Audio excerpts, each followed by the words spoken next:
I've never advocated for war, except as a means of peace.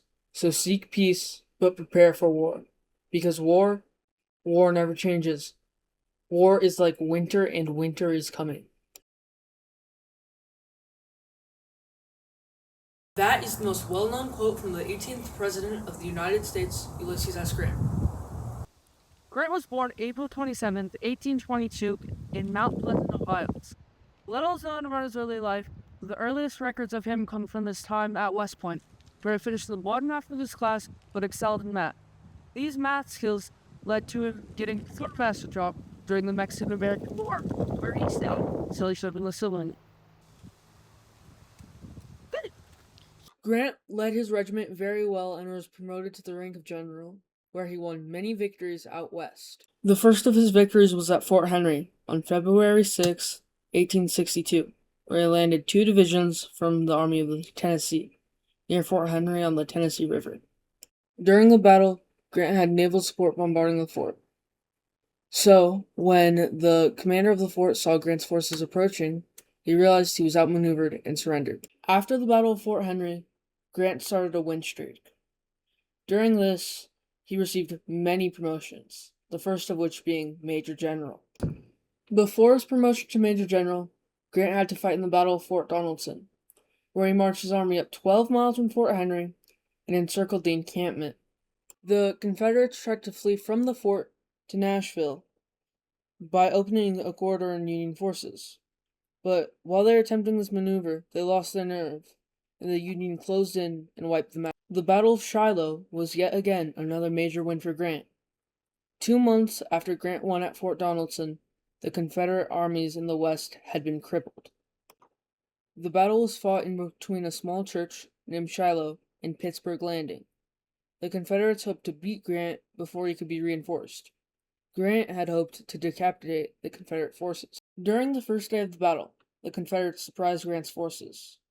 Grant's army sustained losses throughout the day, but some of Grant's forces pushed through and killed the Confederate general, Johnson. That night, Grant's army was reinforced, while the Confederate army lost morale.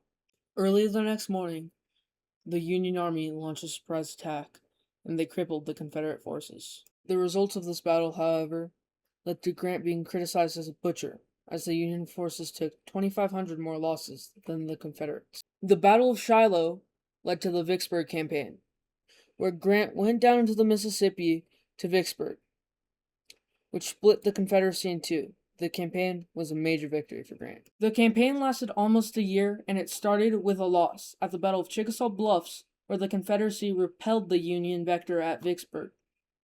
After this, Grant's situation was unstable. He had to stay aggressive or the Confederacy would recover.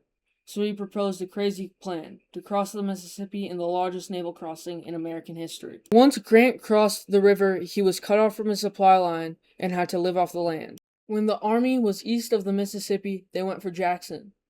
To get there, Grant had to go through Port Gibson and Raymond.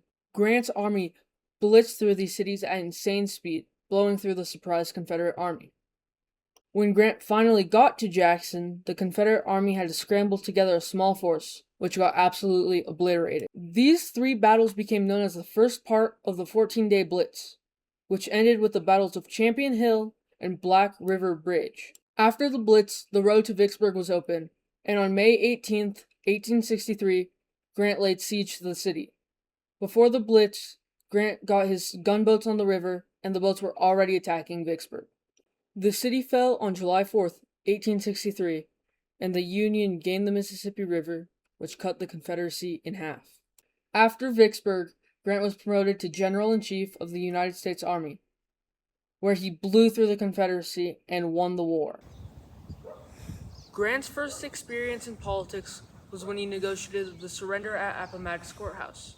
The Confederate General, Robert E. Lee, specifically requested for Grant to negotiate this treaty. When Grant negotiated the treaty, he was very lenient for Grant's officers. Their punishments were very low, and they kept their lives and rights intact. While they still were punished, this was a sign to come for how Grant's presidency would play out. Grant's biggest regret in life was not attending Lincoln to Ford's Theater the night he was assassinated.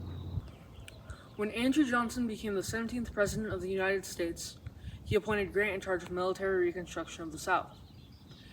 Him and Grant disagreed on the issue of civil rights, and President Johnson did not support the 15th Amendment.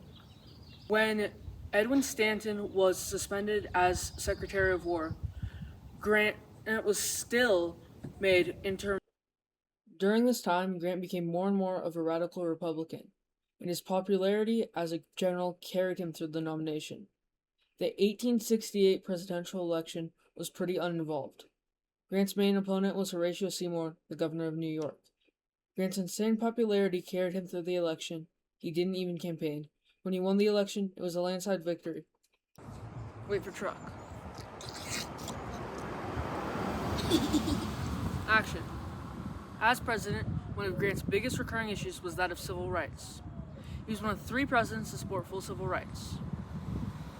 In addition to supporting the 15th Amendment, Grant also helped create what is known as the KKK Acts. Speaking of the KKK, also known as the Ku Klux Klan, how stupid do you have to be a member of that? I would rather die than wear that god-awful costume. Probably the most influential thing Grant did as president was to create the Department of Justice. Moving on with the DOJ, Grant went after the KKK. This is why the Civil Rights Acts of the 1860s and 70s are known as the KKK Acts. These acts allowed the president to send the military in to deal with racial injustice and have police watch voter booths. The third act is also what the modern civil rights is based off of. Grant's presidency was marked with scandal.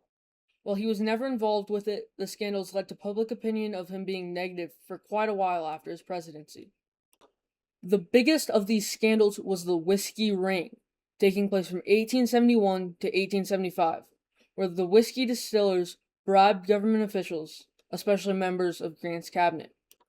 Today, Grant is seen as a good president and a hero of early civil rights. While his presidency often takes a back seat to his time during General and the Civil War, the things he did as president are still relevant today, and some of the laws he pushed for are the basis for modern civil rights.